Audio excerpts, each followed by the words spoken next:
Bismillahirrahmanirrahim. Donc, on va assister aujourd'hui à la soutenance biblique d'une thèse de doctorat intitulée Représentation diffusive des opérateurs différentiels et applications, présentée par Tabbi Kharaja, sous la direction professeur Tabbi Hisham et professeur Shida Sinan, devant le jury composé par professeur Dardassi Samia, Université de Constantine, le MP de Constantine, Boudan Chauffeur, Université de Gigel, et moi, professeur Baboula Salam, comme président. Donc, Madame Tabir, vous avez 40 à 45 minutes pour présenter l'essentiel de votre travail de thèse. Bon courage. Merci, Monsieur le Président, de me donner la parole. Je vais commencer tout d'abord par vous remercier tous d'être présents aujourd'hui, de près ou de loin, pour assister à la présentation de notre travail de recherche. Merci à vous présents dans cette salle, dans ces conditions particulières du Covid. Notre recherche s'intitule Représentation diffusive des opérateurs pseudo-différentiels et applications. En termes du plan, je vais commencer par une introduction brève pour formuler les problématiques générales de notre travail. Comme opérateur pseudo-différentiel diffusif, je vais mettre le point sur les opérateurs intégro-différentiels fractionnaires utilisés dans notre recherche. Par la suite, sur le principe de représentation diffusive et les approximations numériques des opérateurs fractionnaires par cette approche. Donc, la contribution essentielle de notre recherche est basée sur la stabilisation et le contrôle optimal d'un bras flexible articulé. Enfin, je vais terminer par la conclusion et perspectives. Du point de vue mathématique, les opérateurs pseudo-différentiels sont définis par plusieurs méthodes, ou bien la théorie des opérateurs pseudo-différentiels est définie par plusieurs méthodes. Dans le plan pratique, on s'intéresse à la classe définie par transformée fluide. Donc, dans divers domaines, les modèles rencontrés sont souvent composés d'opérateurs différentiels et d'opérateurs pseudo-différentiels. Ces opérateurs pseudo-différentiels sont de la forme unique, la forme intégrale où H est le noyau de l'OPV défini sous certaines conditions spécifiques imposées. Dans le cas convolutif, l'OPV est défini par son symbole, qui est la transformée Fourier de la réponse impulsion, ou bien la fonction de transfert. Cette fonction de transfert n'est pas généralement une fonction rationnelle. Alors, l'opérateur pseudo-différentiel est défini par son symbole, qui est une généralisation de la fonction de transfert. Donc, par cette définition, l'OPD permet de passer de la théorie des opérateurs à la théorie des symboles. Donc, la représentation par symbole est en général une représentation en fréquence qui généralise les opérateurs différentiels à une classe plus grande, où les opérateurs convolutifs et les opérateurs intégro-différentiels fractionnaires sont inclus dans cette classe. Alors, ces opérateurs peuvent être considérés comme des opérateurs des OPD élémentaires. Donc, par la richesse des opérateurs pseudo-différentiels, la dynamique est mieux caractérisée par un modèle pseudo-différentiel. Mais le problème, c'est que la forme intégrale de l'OPD est non locale en temps, ce qui pose des difficultés énormes en analyse et en approximation numérique, c'est-à-dire si l'opérateur est non convolutif ou non linéaire, alors le passage au domaine fréquentiel n'est pas avéré. Donc, les opérateurs pseudo-différentiels de type intégraux utilisés en pratique sont, les plus utilisés en pratique sont les opérateurs intégraux différentiels fractionnaires, dénommés opérateurs de Voltaire.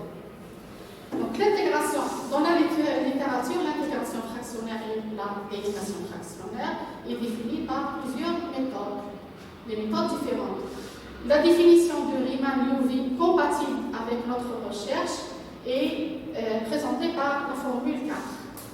Alors, l'intégrateur fractionnaire est un opérateur convolutif de symbole P exponentielle moins alpha et de noyau T exponentielle alpha moins 1 sur la fonction de gamma.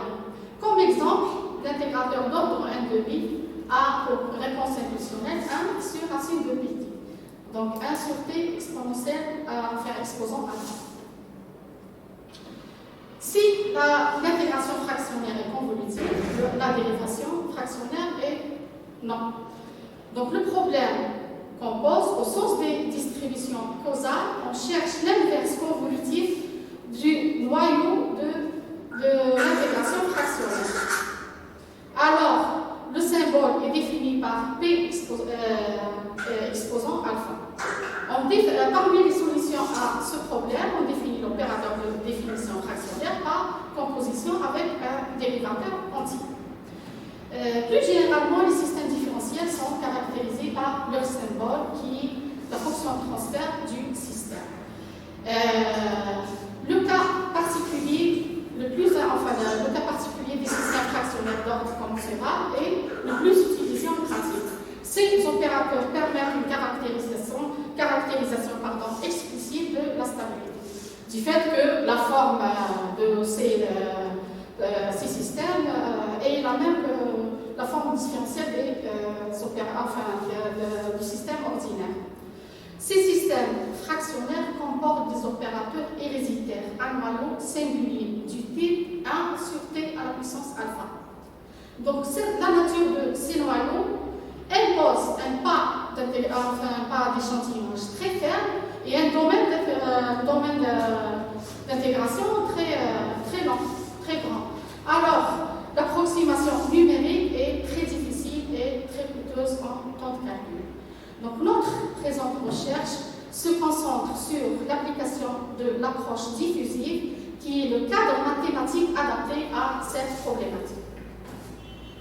Le principe de la représentation diffusive est de remplacer un opérateur pseudo-différentiel par une équation dynamique entrée-sortie de type diffusif dans un espace d'état fonctionnel.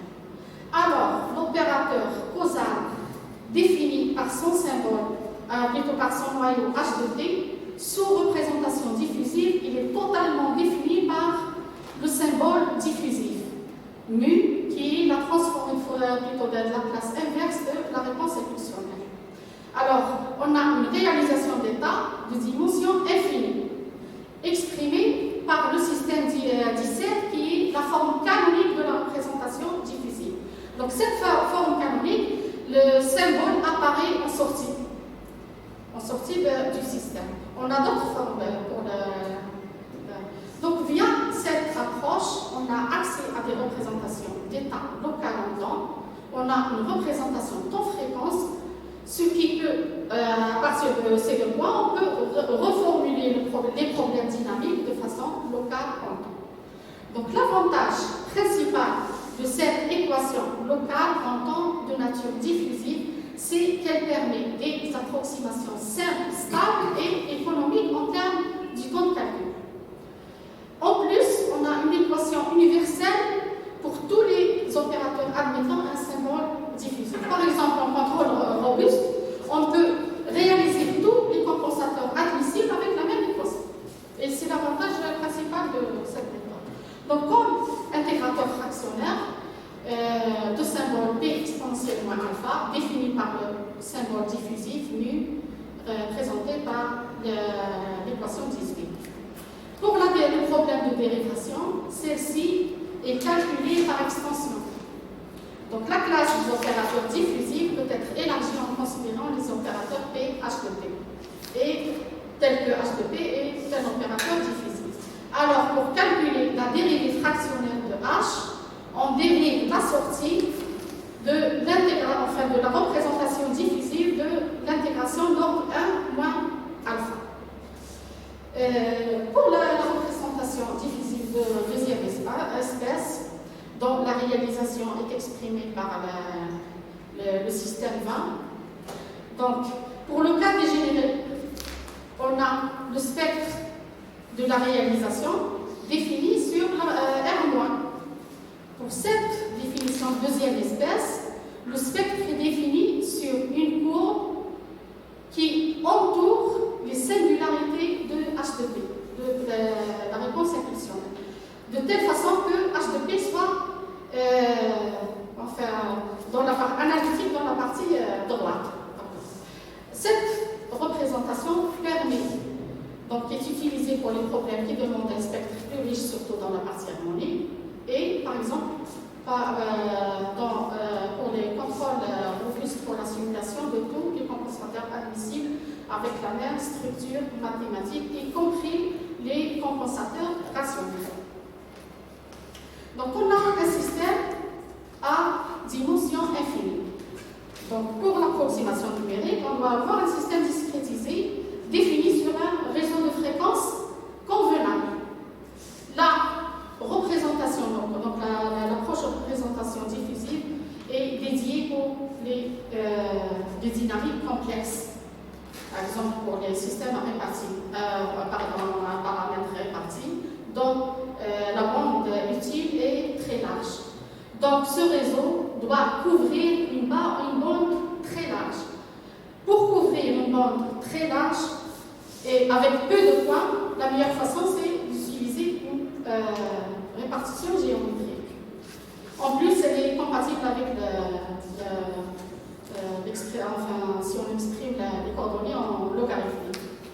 La sortie est approchée par les fonctions d'interpolation de forme triangle, donc de forme de premier ordre pour assurer la convergence de la méthode. Les résultats d'approximation numérique des approximations des opérateurs fractionnaires. Donc pour l'intégrateur d'ordre fractionnaire, la figure 3 présente la réponse impulsionnelle approchée et la réponse impulsionnelle exacte présentée en rouge. Donc les deux courbes, les deux droites sont confondues sur un intervalle de fréquence de à peu près 3 décades. À droite, le diagramme de Bode, pour la phase, elle est presque de moins 47 degrés. Pour l'amplitude, elle est moins de 10 dB par décade, qui sont les caractéristiques d'un intégrateur idéal. Avec un maillage de 30, on a pu obtenir une bande utile plus large. Là, pour l'intégrateur et pour le dérivateur. Donc, cette approximation peut être utilisée dans différents domaines en pratique. Pour l'application de première RD, première et deuxième espèce, la figure 8, réalisation de deuxième espèce, est nettement moins bonne que la figure 7, réalisée par la méthode dégénérée, avec le même point 10, enfin le même nombre de points, 10. Donc, pour annuler les oscillations, on doit augmenter le nombre de points sur la partie harmonique. Avec 25 de points, on arrive à un résultat presque le même pour la figure 7. Donc, pour la figure 9, on a utilisé 30 et pour la 7, on a utilisé 10. Donc, la réalisation de première espèce, malgré qu'elle paraît plus simple, elle est plus adaptée pour les opérateurs fractionnaires de symbole P exposant moins alpha. Donc, les réalisations deuxième espèce enrichissent la classe des opérateurs réalisables, mais proposent une dimension plus élevée qui augmente le temps de calcul. Donc, on l'utilise dans le cas où la réalisation de première espèce n'est pas utilisable. La contribution essentielle de notre travail est la stabilisation d'un bras flexible articulé. Donc, le contrôle des systèmes flexibles est un domaine très difficile. Donc, malgré les recherches consacrées pour ce domaine, donc on n'a pas encore de solution universelle pour le contrôle de ce type de structure. Donc, les structures flexibles en général représentent des systèmes à paramètres distribués, faiblement amortis. décrit par des équations aux dérivées partielles. Donc l'approche modale est la plus utilisée pour le contrôle de telles structures. Mais le problème, c'est que l'analyse modale ne peut pas fournir un modèle suffisamment précis sur une gamme modale riche en fréquences. C'est pourquoi le contrôle actif présente généralement des inconvénients majeurs aux autres fréquences. Alors, en boucle fermée, l'énergie en HF est incontrôlable. La méthode, enfin, l'approche par onde progressive associée au contrôle par absorption d'onde est une méthode classique intéressante. Donc, l'avantage de cette méthode, c'est qu'elle est conçue de manière complètement passive. Mais le problème, c'est que la condition d'absorption d'onde fait apparaître des opérateurs de type pseudo-différentiel. Donc, les problèmes rencontrés dans la réalisation de tels opérateurs, en particulier en approximation numérique, n'ont pas été complètement surmontés dans les travaux antérieurs. Donc, notre recherche propose un contrôle conçu de manière diffusive pour combler ces lacunes.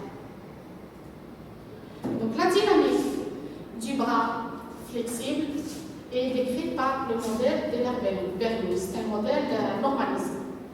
Donc, on choisit, donc les conditions aux limites sont définies par un couple en x égale à 0.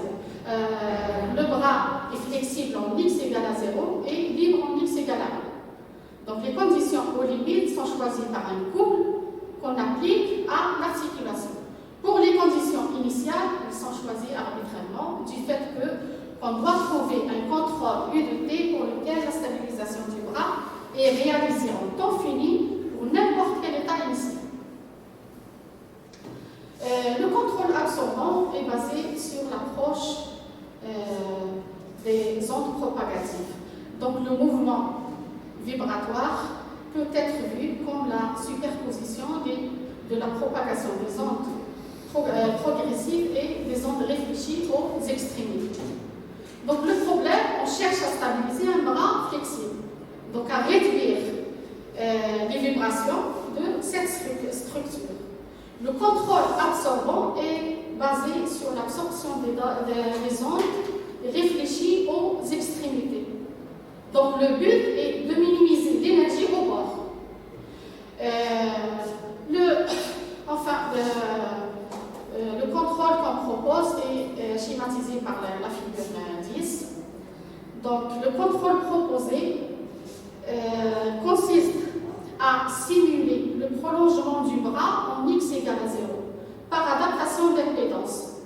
Simule le bras à moins l'infini, de telle sorte que les ondes qui arrivent en x égale à 0 vont se propager vers moins l'infini sans réflexion. Donc l'énergie locale en x égale à 0 va être transférée vers moins l'infini. L'énergie du bras réel va diminuer progressivement et tend vers 0. Alors, à l'instant final, ou bien, enfin, le bras prendra la forme rigide. Donc, pour exprimer la dynamique en termes progressifs, en termes d'ondes progressives, on doit passer à la présentation d'état du modèle. Bien sûr, toujours dans le domaine fréquentiel. Donc, le vecteur d'état est choisi avec des variables utiles pour la conception du contrôle. Donc, après avoir diagonalisé la représentation d'état, on obtient des variables d'état découplées, qui sont les A qui sont les amplitudes des modes d'onde incidents et les B sont les modes d'onde réfléchis aux extrémités. Donc, pour la conception du contrôle, on cherche à exprimer les ondes réfléchies en fonction des ondes incidentes et trouver les forces de contrôle qui annulent les ondes incidentes. C'est le principe. Donc, le système de contrôle en boucle ouverte peut se mettre sous la forme, est mis sous la forme 33, où S est la matrice de réflexion. R sont les forces de contrôle. Donc Donc en boucle ouverte, on a le système 35 qui présente les ondes réfléchies en fonction des ondes incidentes. Le compensateur qui annule la matrice de réflexion est présenté par 36, qui est le couple appliqué en x égale à 0. En domaine temporel, il est exprimé par un intégrateur d'ordre n demi de la vitesse de la pente de déflexion. Donc, le schéma bloc du système est composé du bras avec un retour d'état fractionnaire. La sortie du contrôle est présentée par, enfin, est appliquée au bras pour assurer donc la performance du contrôle dépend de la technique adaptée pour la réalisation de ce compensateur. Ce compensateur comprend un opérateur fractionnaire. Donc on va utiliser l'outil de représentation pour la réalisation de ce compensateur. L'ensemble, bras feedback est représenté par l'équation, enfin le système 38. Donc la réalisation du feedback absorbant est par un système diffusif dont la sortie qui est le moment de couple appliqué au bras. Donc l'avantage de cette réalisation diffusive ou bien cette présentation d'état, c'est qu'elle permet de mettre le système complet sous forme d'un système augmenté, non héréditaire. Donc il va comprendre la variable diffusive. Donc c'est un système qui peut se mettre sous la forme dx sur dt égale à ax et l'énergie totale du système définit la fonction de Lyapunov. Donc le système, l'étude de la stabilité du système est basée sur la fonction de Lyapunov et la théorie des semi-groupes. Donc le système global est dissipatif dans le sens où l'énergie totale est inférieure ou égale à 0. Donc les résultats, la stabilité de ce système a permis des résultats, enfin des approximations simples et stables. Donc le cas autonome a été approché, le comportement vibratoire complexe a été approché sur la base de l'approximation modale avec un nombre de 10. Donc la figure 12 et la figure 13 présentent le comportement vibratoire qui est net. Donc la figure en 2 dimensions montre bien que l'énergie, plutôt le système est conservatif, c'est net dans cette partie. Pour la figure 14, l'énergie est effectivement constante, donc le système est conservatif. Sous contrôle diffusif, donc les résultats de simulation mettent en évidence la stabilité du bras.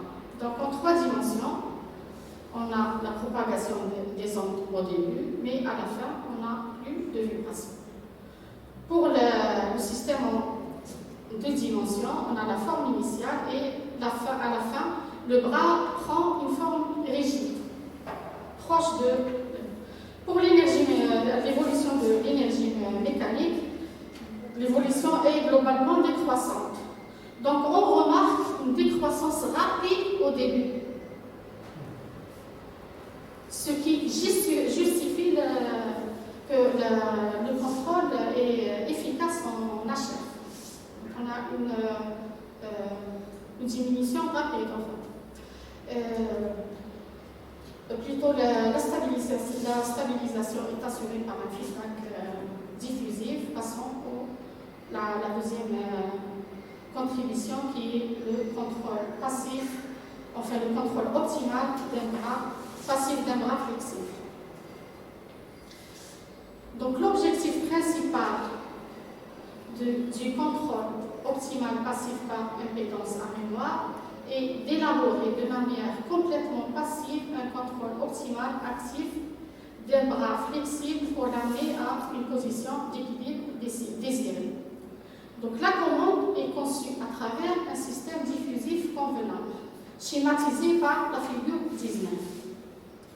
Donc, on a une poudre virtuelle. La commande est conçue par une poudre virtuelle, initialisée à une position convenable pour que ce contrôle puisse ramener le bras réel de la position initiale à la position d'équilibre KX.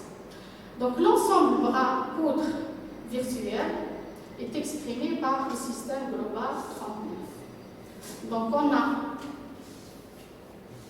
la poudre simulée par un système diffusif de sortie qui est le contrôle appliqué au bras réel en x égale à 0. Donc c'est la condition initiale qui détermine le contrôle convenable. Donc le système peut être exprimé sous la forme abstraite. Exprime égale à x. Donc le schéma bloc du système est, donc on a un bras flexible, plutôt la poudre virtuelle est simulée et réalisée par un système diffusif dont la sortie qui est le contrôle calculé à partir de la condition de diffusion. Donc pour ramener le bras à l'état d'équilibre KX, on doit initialiser le système complet par une condition initiale phi 0 calculée à partir du système avec une contrainte posée sur le système complet, bras et diffusion. Donc le problème de réalisation du contrôle s'interprète comme un problème d'observation d'état initial contraint. Donc on suppose que cette solution existe. Donc le contrôle optimal est défini par un opérateur H. Il est défini par la condition initiale vers le contrôle. Donc la solution de cette, théoriquement, la solution de ce problème est l'inverse de l'opérateur. Mais la solution de ce problème peut se poser sous le problème optimal sous ces deux formes. Donc la première forme consiste à minimiser l'écart quadratique entre le contrôle optimal ou bien le contrôle désiré et le contrôle calculé à partir de la condition diffusive. La deuxième possibilité est de minimiser l'erreur, la distance quadratique entre le système désiré et le système calculé à partir de la condition diffusive. Donc pour résoudre ce problème, on doit passer par un critère d'optimisation. Donc le système peut se mettre sous la forme 43 qui minimiser une fonctionnelle. Cette fonctionnelle doit comprendre des variables du système entier, c'est-à-dire bras et diffusion, avec une variable d'optimisation phi 0.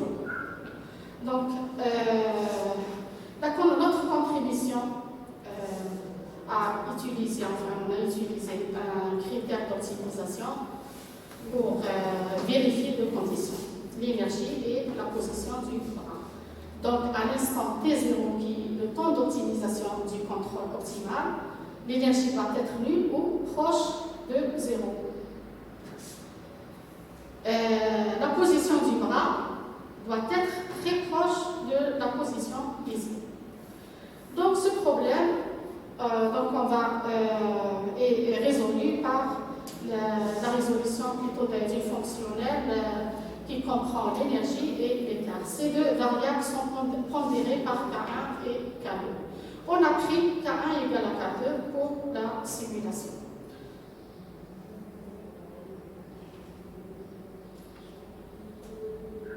Les résultats obtenus. Donc, après avoir appliqué le contrôle par poudre virtuelle, les résultats sont. Donc, en 3 dimensions, les résultats de simulation montrent bien l'effet du contrôle. Donc, le bras évolue de la position position initiale à la position finale qui est droite de pente 0,5. À droite, on a la pente du bras égale à 1. En 2 dimensions, l'évolution pour 0,5 et pour une pente de 0,5 et une pente de 1 est pratiquement la même, et visiblement la même. Donc la différence est en amplitude. La position initiale et finale du bras est présentée par la figure 25. Donc à la fin, le bras est pratiquement rigide, prend la forme rigide. De même, la forme est la même pour les 2 pentes. Donc la différence, c'est l'amplitude. L'évolution de l'extrémité libre du bras, de même, est la même.